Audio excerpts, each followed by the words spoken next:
Guerrilla Gospel Motorcycle Club. We built this club as a brotherhood for guys like us who primarily are coming out of a life of crime in the penitentiary system.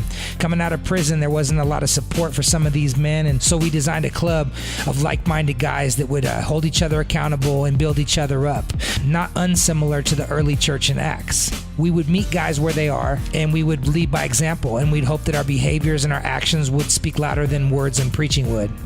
I knew early on this wasn't going to be pretty. It wasn't going to be warm and fuzzy, and it was going to be rough.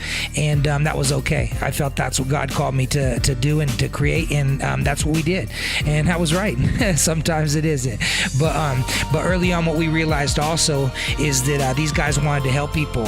And I looked at it as like we're helping each other by being a part of this club. And like I say, early on, guys said, we want to help others. We want to do programs. We want to do outreach. And I thought it was kind of funny. And being democratic, we vote on everything, and sure enough, from the very beginning, we're voting in outreach ministry ideas, nonprofit charity stuff, and nonprofit charity events.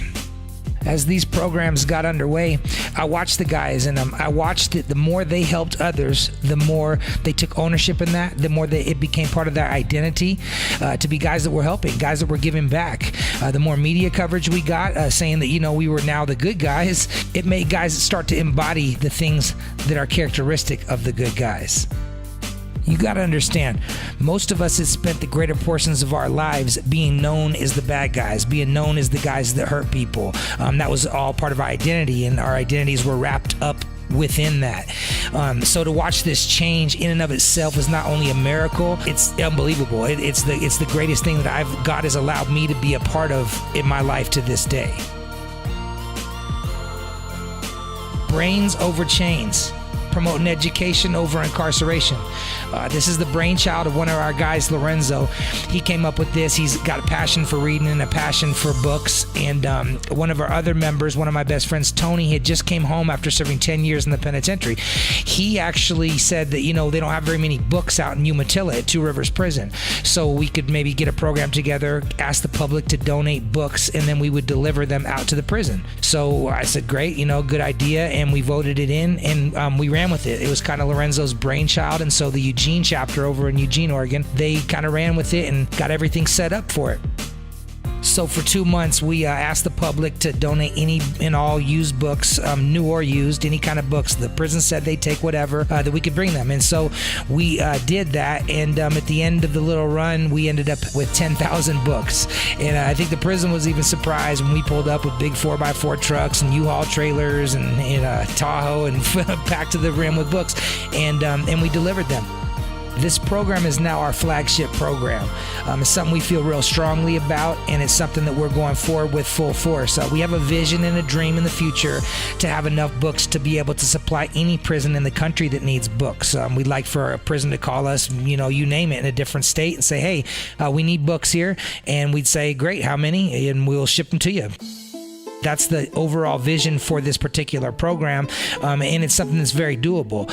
We want the public to get involved with us again. We're doing Brains Over Chains 2. We'd love to get any and all books that we can, books that are sitting around in people's attics, garages, whatever. They'll take them. Believe me, books that you think maybe aren't worth anything are worth the world to an inmate sitting in prison who can use them to educate themselves and to make themselves better.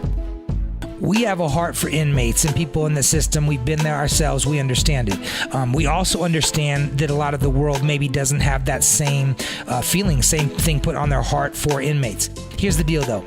What we believe is that even if you don't support inmates or believe in inmates, lock them up, throw away the key, that's fine. But here's the reality. People go to the penitentiary, they come home. That's a fact. Recidivism is super high.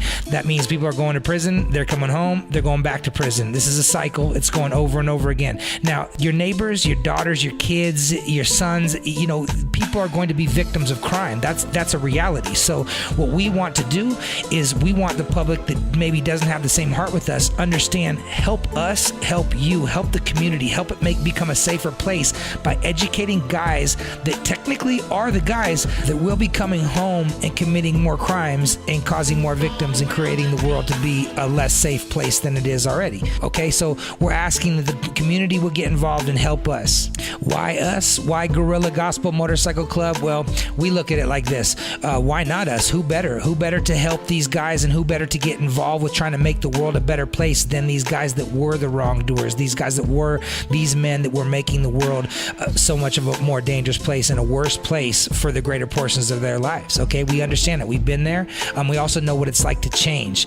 In America, the rate of recidivism and guys going back to prison is very, very high, alarmingly high, like 70 to 80 percentile, depending on where you look. However, I know one place where recidivism is non-existent. That's Guerrilla Gospel Motorcycle Club, okay? Now, we've spent the last 3 years with a whole bunch of ex-cons, a big group of guys here. We got them in Eugene, we got them in Bend. None of our guys have gone back to the county jail or to the prison system. Not one.